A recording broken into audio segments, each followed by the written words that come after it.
콜로라도 덴버시는 겨울이 되면 아주 굉장히 춥대요. 그리고 찬바람이 시속 60km로 아주 강풍이 부는 곳인데, 어느 이제 24시간 편의점에 한 노인네가 들어왔습니다. 그 편의점에는 노인네와 여자 직원 딱 두 사람인데, 그 노인네가 옥수수빵 하나하고 바나나 하나를 사는데 아주 오랜 동안, 아주 긴 시간 동안 의자에 앉아서 추위를 녹입니다. 근데 사실 이렇게 그 편의점에 그래 노인네가 죽치고 있으면 별로 기분이 그렇잖아요. 근데 여자 직원이 그를 내쫓지도 않습니다. 한참 있다가 이제 나가면서 돈을 계산을 하는데, 그 뭐 얼마나 되겠어요. 바나나 하나 하고 그다음에 옥수수빵 하나. 근데 그 여자 직원이 그 사람 손을 꼭 잡아줍니다. 그리고 이렇게 말합니다. 존슨 씨, 건강 조심하셔야 해요.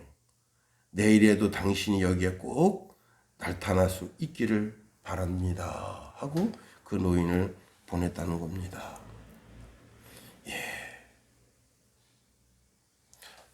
아니, 여자 직원이 할아버지 손을 왜 잡습니까? 비정상적인 것처럼 보이지만 그 여자 직원이 그 사람을 알고, 그 존슨 씨도 여자 직원을 아는 거죠. 쌀쌀맞게, 아니 왜 우리 가게에 그까짓 빵 하나 하고 바나나 하나 사러 매일 오십니까? 다른 가게 가세요. 쌀쌀맞게도 할 수 있지만 따뜻한 마음으로, 이 어마어마한 추위 속에 어떻게 이 추위를 이길 수 있겠는가. 그러니 이 편의점에 와서 따뜻한 온기에 몸도 녹이고, 그리고 건강을 하루 유지해서 또 내일 새벽에 또 와서 빵 하나 사고 바나나 하나 사고. 시편 14절에 보니까요, 주께서는 보셨나이다. 주는 재앙과 원한을 감찰하시고 주의 손으로 갚으려 하시오니 외로운 자가 주를 의지하나이다.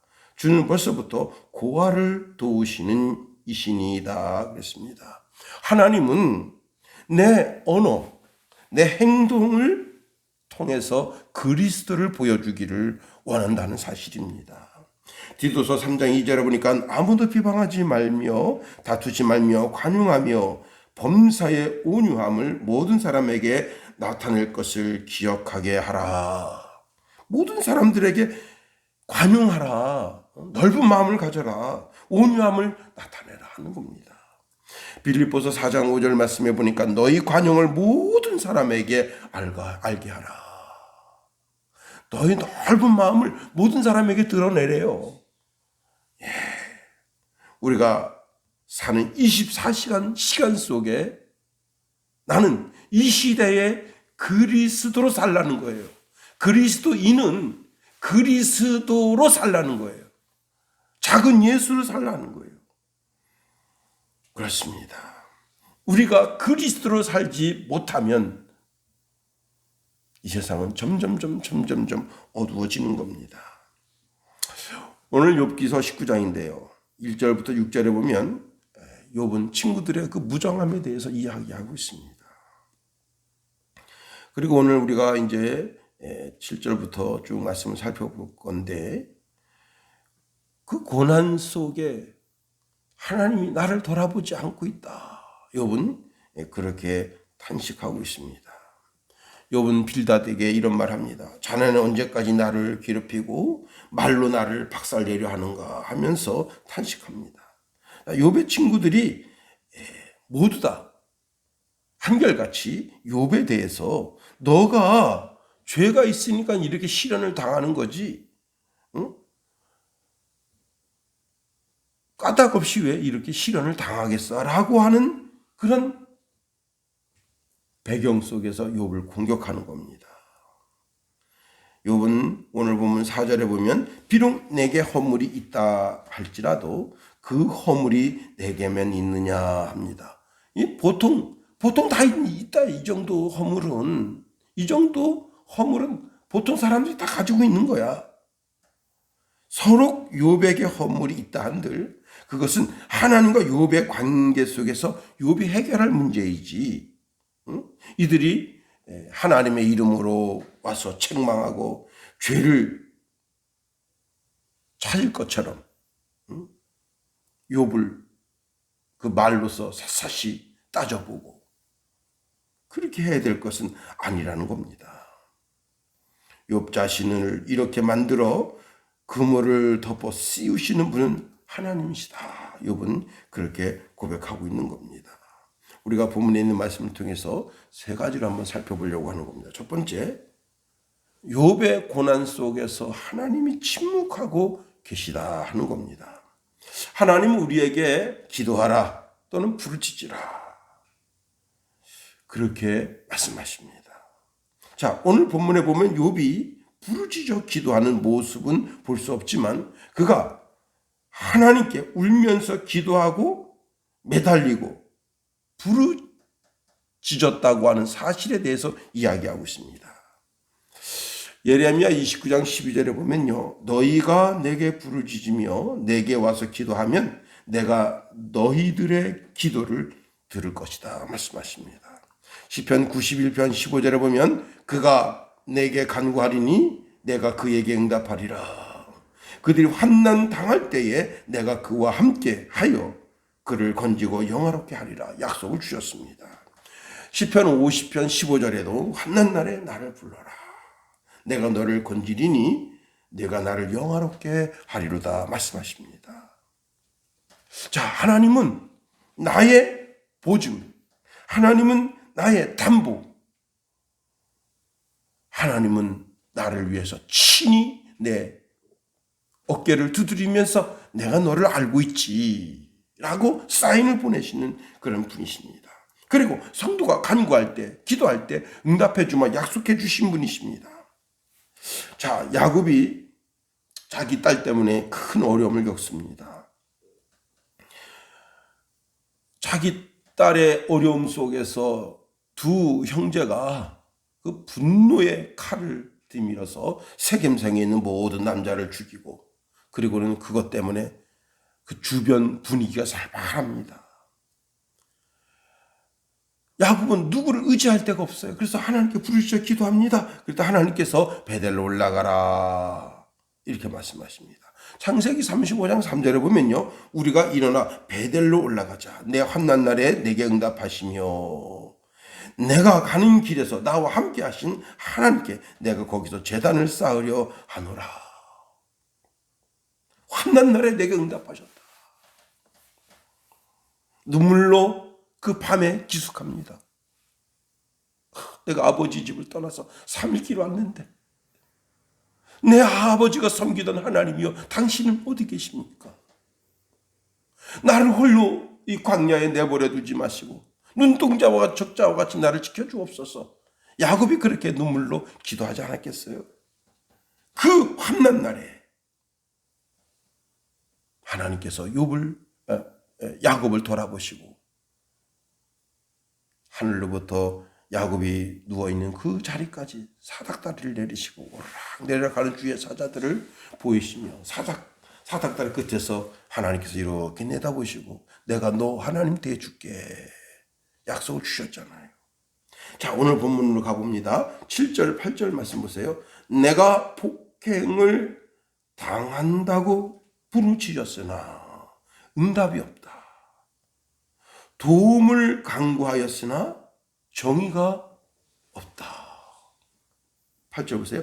그가 내 길을 막아 지나가지 못하게 하시고 내 앞길에 어둠을 두셨으며 욥이 하나님께 부르짖었어요. 그런데 하나님께서는 기도 응답을 주지도 않으셨을 뿐만 아니라 오히려 욥의 길을 막으셨어요. 그리고는 그를 흑암으로 가두셨어요. 이게 뭐예요? 내가 드리는 기도에 대한 하나님의 침묵입니다. 그런데 이 하나님의 침묵이 기도 응답일 수 있다는 사실입니다. 자, 하나님의 침묵, 내 길을 차단하시고 내게 응답을 주지 아니하시며 내게 인내를 요구하시는 그 하나님, 그 침묵 그 자체가 기도 응답일 수 있다 하는 겁니다. 하나님이 내 바지가랑이를 붙잡고 나를 넘어뜨리실 때 그것이 기도의 응답일 수 있다.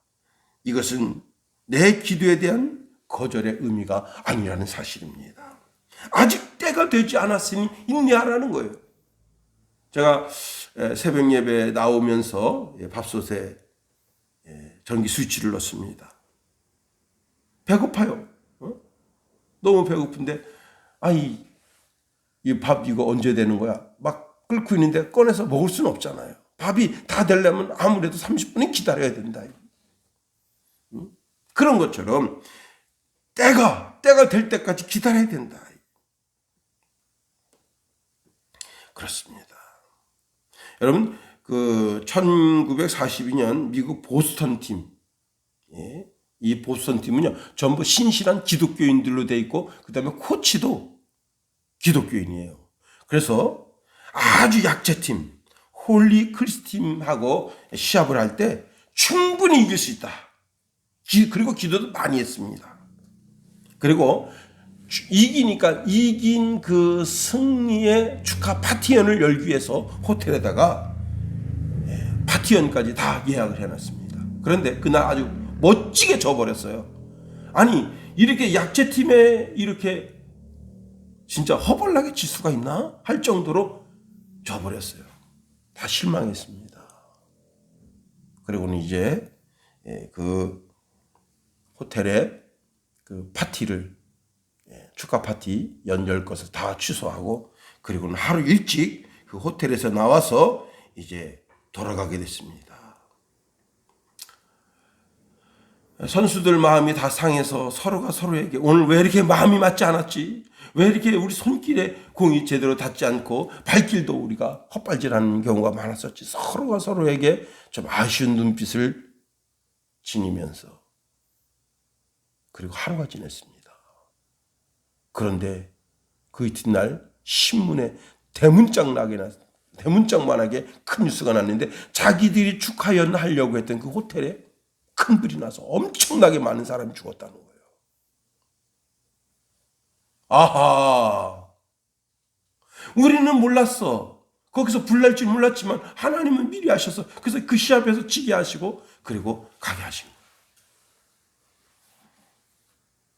여러분, 우리에게 중단 없는 기도가 요구될 때가 있다는 사실입니다. 우리 기도가 응답되지 않더라도 하나님을 찾으면 하나님과 나와의 관계가 성숙하게 되는 거예요. 기도를 통해서 하나님과 나 자신이 만나게 되는 거예요. 그리고 우리는 하나님의 은혜의 보좌로 담대히 나아가게 되는 겁니다. 더 나아가 기도하는 동안 하나님께서는 나의 영적 수준을 끌어올려 주십니다. 기도하는 사람 그 마음 심령 속에 죄가 있어서 어떻게 하나님 앞에 나아갈 수 있겠어요? 반드시 회개하고 자기 자신 깨끗하게 하는 거 아니겠어요? 자, 그리고 하나님께 예배하러 나간 사람이 주의 제단에 나와서 앉아 있으면서 곰곰이 생각합니다. 내가 친구한테 너무 섭섭하게 했구나.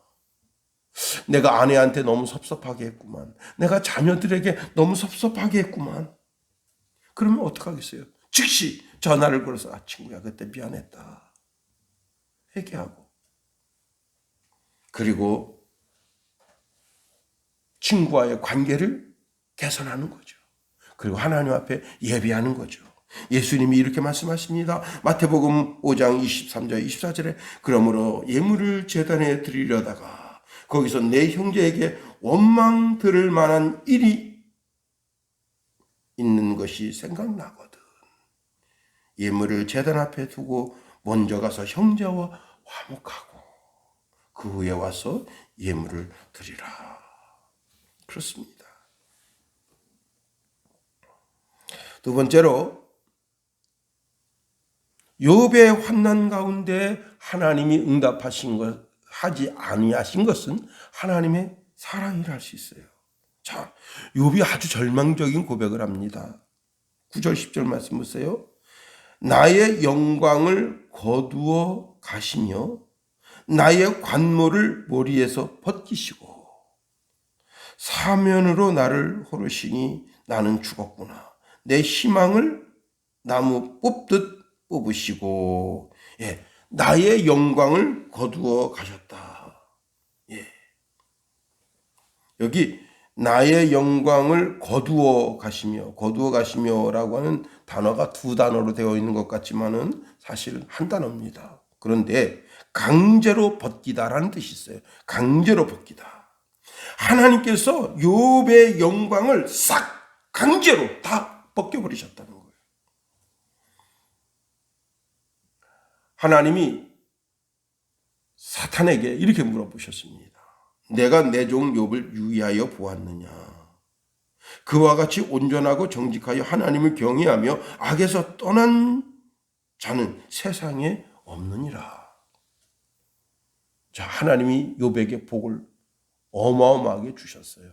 자녀가 10자녀고 양떼, 소떼, 낙타떼, 그 다음에 염소떼 막 산을 지천을 덮었어요. 웬만한 땅이면 다 욥의 이름으로 등록된 땅입니다. 어마어마한 복을 받은 거예요. 세상 모든 사람들이 부러워할 정도로 그렇게 복을 받았습니다. 근데 그걸 하나님 다 헐어버리신 거예요. 우리 시골의 장로님, 정말 그분이 나한테 고등학교 때 그렇게 말씀하셨어요. 내가 11조를 낸다면, 이 시골에서 내가 11조를 낸다면 최소한 2천만 원 정도는 내야 되는 사람인데, 지금도 2천만 원이 엄청 큰 돈이에요. 지금, 그런데 그때 2천만 원이면 2억과 같은 돈이에요. 그렇게 돈을 많이 버신 거예요. 응? 그 벌구를 해서. 그런데 그 영광을 싹 하나님 걷어가셨잖아요. 참 저는 그게 안타깝습니다. 약간 곁길로 갔는데 여기서 이 영광이라는 게 뭐냐? 욥의 삶 속에 이렇게 하나님과 욥의 관계, 하나님이 욥의 신앙을 인정하고 계십니다. 그리고 하나님이 욥의 신앙을 인정하고 그의 삶 속에 물질의 복을 어마어마하게 주신 거예요. 그게 욥의 영광이에요. 그걸 싹 걷어가신 거예요. 그리고 하나님이 욥이 그렇게 부르짖어 기도해도 꼼짝달싹 안 하십니다. 그게 내 영광을 걷어갔다는 거예요.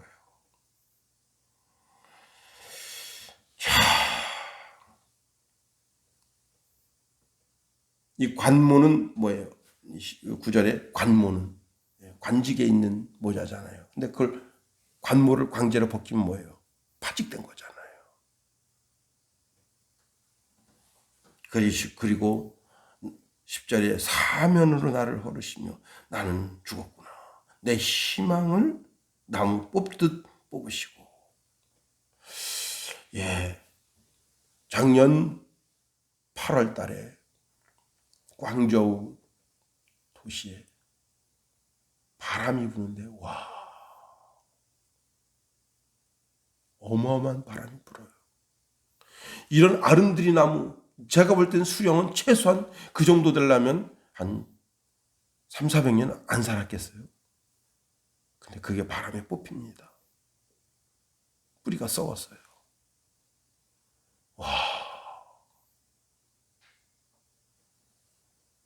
다시 말하면 뿌리가 뽑히는 건 뭐예요? 죽는 거예요, 이제. 300~400년 산 나무가 쓰러져서 많은 차를 덮치고 차를 덮치니까 119 구급대원들이 와서 다 잘라버립니다. 11절 12절 말씀 보세요.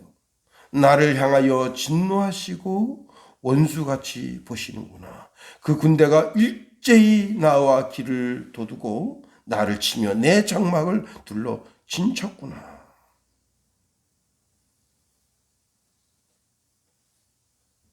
하나님이 내 대적자처럼 보여요. 이게 참 고통스러운 거죠, 이게.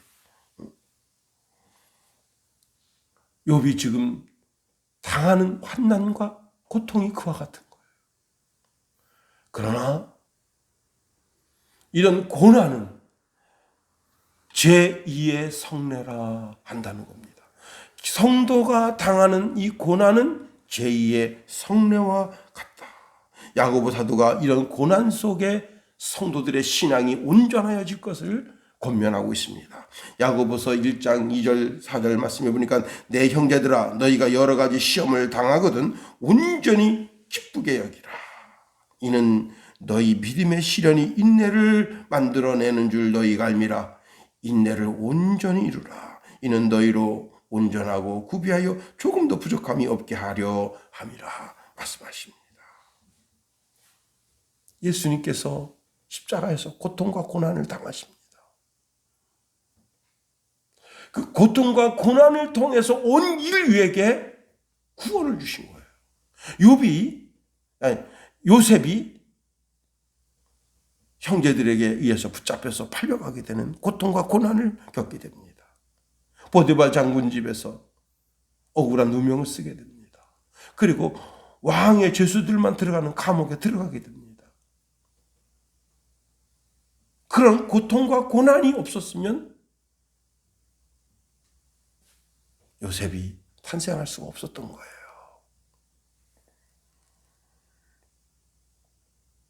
예수님은 십자가에서 우리를 위해서 모든 물과 피를 쏟아 그 고난의 결정판인 죽음을 맛보게 된 겁니다.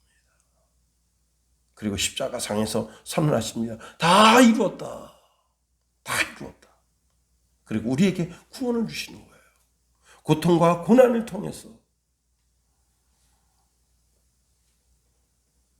에베소서 2장 16절에 보니까 원수된 것을 십자가로 소멸하셨다. 오늘도 우리가 하루를 준행하게 됩니다. 우리는 오늘 이 시대에 그리스도로 살아가야 하는 겁니다. 누가 나를 만나면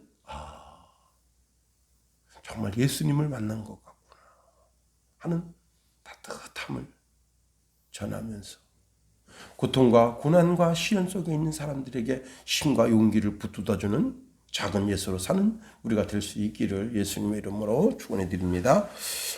주기도문 하겠어요. 하늘에 계신 우리 아버지의 이름을 거룩하게 하시며 아버지의 나라가 오게 하시며 아버지의 뜻이 하늘에서와 같이 땅에서도 이루어지게 하소서. 오늘 우리에게 일용할 양식을 주시고 우리가 우리에게 잘못한 사람을 용서하여 준 것 같이 우리 죄를 용서하여 주시고 우리 시험에 빠지지 않게 하시고 악에서 구하소서. 나라와 권능과 영광이 영원히 아버지의 것입니다. 아멘.